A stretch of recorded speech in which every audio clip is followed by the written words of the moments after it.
engaging the community since 1970. This is WIS Awareness. Coming up in April, the Hive Community Circle is holding their annual South Carolina Survivors Summit. The theme this year is Centering Our Bodies, Centering Our Work. With more on this event, the Hive Executive Director, Ashley Thomas. Ashley, good morning, and thanks for joining me. Good morning, Leland. Thank you so much for having me with you this morning. Absolutely. So just to start, tell us more about this conference and that theme, Centering Our Bodies, Centering Our Work. What's the mission and the goal here? Yes, so, we started the SC Survivor Summit about 4 years ago. This is our third annual Survivor Summit, and our goal has always been to create a space in which survivors are able to come together to create collective community, to be able to receive resources, support, and information that oftentimes they may not be aware of, because what we know to be true is that most underserved and marginalized survivors, they're not going to be, the ones that may call our offices or the ones that may go to a police station or go to the hospital to disclose abuse. And so for us, this is really an opportunity in a way in which we can ensure that we are still meeting survivors, and survivors can know that they are not alone in their journey. And real quickly, talk about the effect the pandemic, two-part question here, that the pandemic's had on your work and your outreach, and then also kind of just how it's affected this issue in general. The pandemic has made so many things worse or exposed so many issues beyond what we normally see. We have seen a drastic increase, not just here in South Carolina, but actually globally. There has been an increase in intimate partner violence and sexual assault since the onset of the pandemic. And so for us as an organization, it was important to look at how do we pivot the work that we do? How do we make sure that we are meeting the immediate needs of survivors? And so as a result of that, we were able to secure funding from organizations such as the National Network to End Domestic Violence, through the Allstate Foundation, where we have been able to provide emergency and economic relief to almost 100 survivors and their families.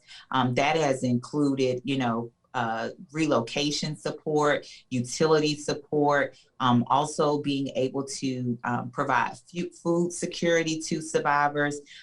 Just anything that they have needed, again, that has been an immediate need or a need that will help them in being able to attain economic stability and safety for them and their families. This issue of intimate partner violence, domestic violence, sexual abuse, it really can affect anyone and does affect all groups and any person, but it does seem to have a higher rate of occurrence among the Black community.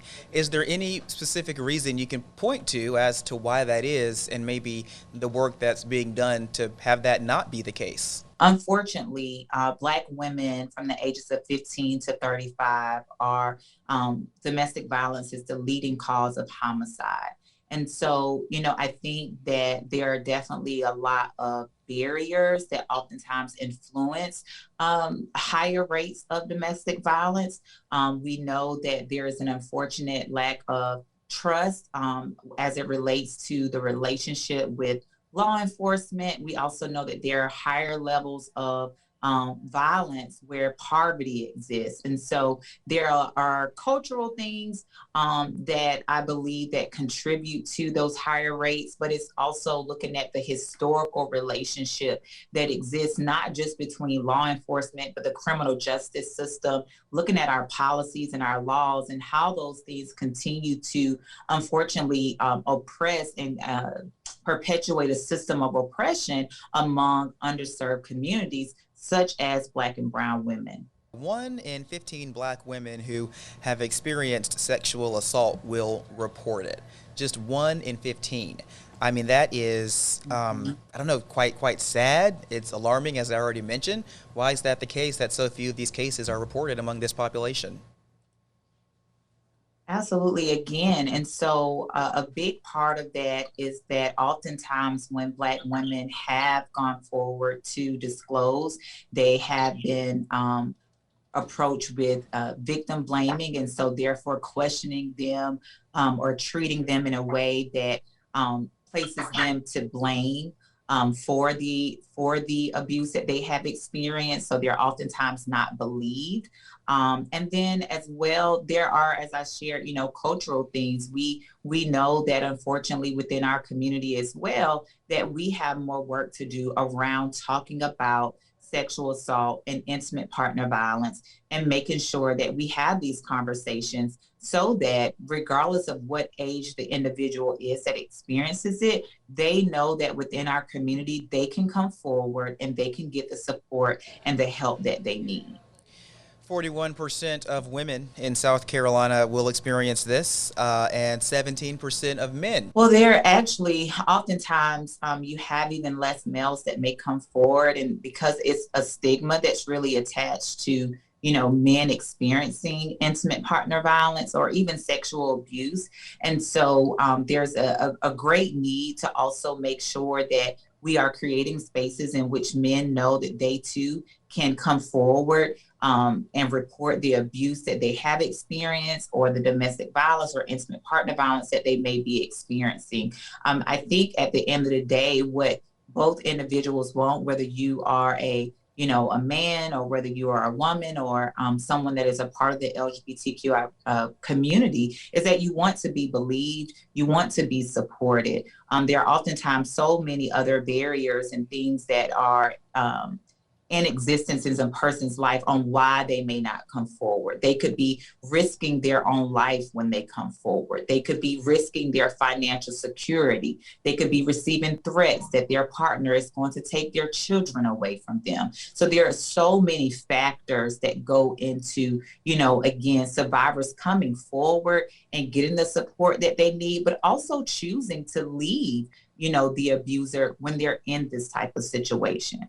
Our state, South Carolina, ranks 11th in the nation for domestic violence homicides. Why is the issue so bad here? Again, I believe that we have to take a look at our gun policies and laws. I believe we have to take a look at, again, how are we proactively making sure that we have true accountability in place for offenders. So what does offender accountability look like?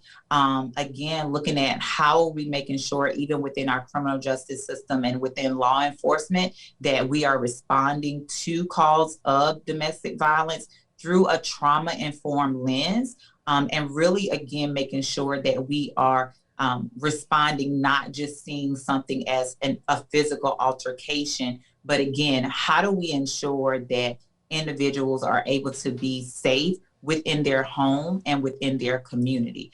Unfortunately, in the state of South Carolina, our domestic violence law is very narrow. And so oftentimes individuals can be experiencing domestic violence, but it's not acknowledged as domestic violence. If they're not married, if they don't live underneath the same roof, if they don't share a child together, then it's looking at, well, they would have to be experiencing assault. But if it's, again, we know that domestic violence isn't just physical. The highest percentage of those deaths in 2019 was by a gun. So again, we have to look at our gun policies and our laws. Those things truly impact the perpetuation and the increase of domestic violence here in South Carolina. The SC Survivor Summit, April 16th and 17th. It is virtual this year, and there is a cost to attend. Yeah. So for more information, all the details, head to www.scsurvivorsummit.com. Thanks again, Ashley. Thank you so much, Leland. I'm joined now by Janae Bowen, a survivor and program recipient and participant with the Hive Community Circle. I want to bring her in and say good morning and thank you for being here, Janae. Good morning. Thank you for having me. Just tell us a little bit about your story, what your experience is with this issue and how you came to be connected with the Hive. Sure. So when I was a child, I unfortunately went through some sexual abuse by adults. And then when I became an adult, I found myself in an abusive relationship. So by the grace of God, I was able to get out of those situations. But it was something that I kept quiet about. It was something that I tried to suppress. I didn't talk about what I had been through. And I remember meeting Ashley at the library in Columbia, and she just started talking about this organization. And I was really hesitant about joining at first because I think there's a stigma or this thought that you're not supposed to talk about sexual abuse. You're just supposed to keep moving forward and being strong, and you're not supposed to show weakness. So I was really, really resistant. But as I went to the program, I realized just how much of a gift it was, how I was feeling better about who I was, and that what I had been through does not and did not define me. So I'm just so thankful to have been a part of the Hive. I learned a lot of self-love and care tips. I learned a lot of just more about myself, and it was a safe space to talk about what I had been through. And it enabled me to know that I was not alone, that I was surrounded by other women who had gone through similar experiences, and also connected to women who wanted to help me and love on me and see me succeed. So it's been a great experience for me. Well, you're exhibiting a great amount of strength right now by even doing this interview and telling your story, and you seem to be in a much better place now. But I imagine that's an ongoing thing. How has your journey been, and how have you been able to help other people who aren't as far along as you are? Sure. So it's been an interesting journey. I'll be 30, and honestly, I didn't start talking about what happened to me until I was in college.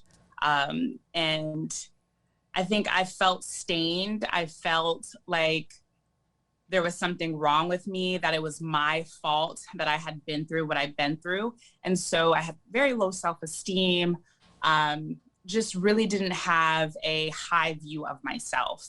And so with the help of the Hive and by the grace of God, I now know that the things that have happened to me don't define me, and that I'm still valuable, that I'm still loved, and that I deserved better, and I still do.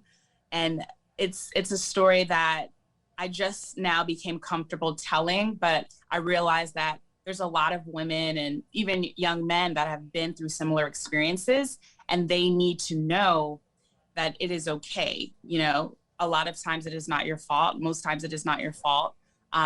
You walk around with shame and guilt. You should not have that. And it is my hope that my story and how I've been able to overcome my challenges would inspire others to do the same. So talk about the Hive being a resource for people. How do you see this conference coming up, and just the Hive's work in general being beneficial for folks who need it but might be afraid to reach out to sign up for this conference or get involved with the Hive? So the Hive and the Summit provides a safe space. There's no judgment. You don't have to come on with a mask, which a lot of survivors do. They feel like they have to be this other person because they've gone through what they've gone through and they're not good enough. But I would encourage folks that haven't spoken up about it or haven't dealt with what they've gone through. This conference is a great first start.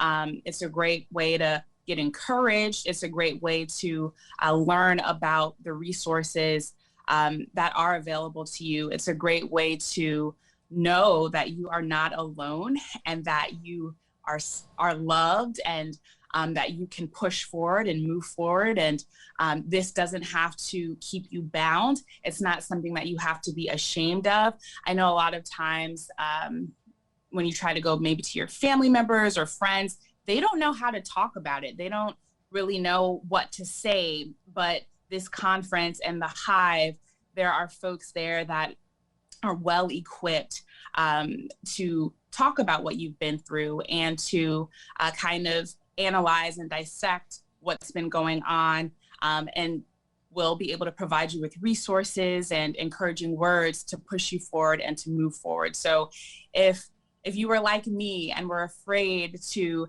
talk about your past, I would encourage you to go to this conference. It'll be a way to just ease into dealing with what you've been through.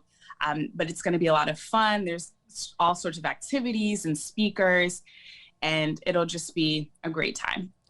That's a really good way you put that. A good way to ease into dealing with the situation or dealing with whatever a person's trauma might be. Because with this issue, it's not something that you can address or fix overnight or in a day.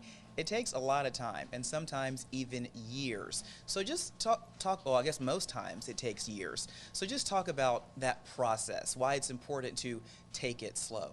Trauma is never easy to deal with. And it took, for me, my experience was years in the making.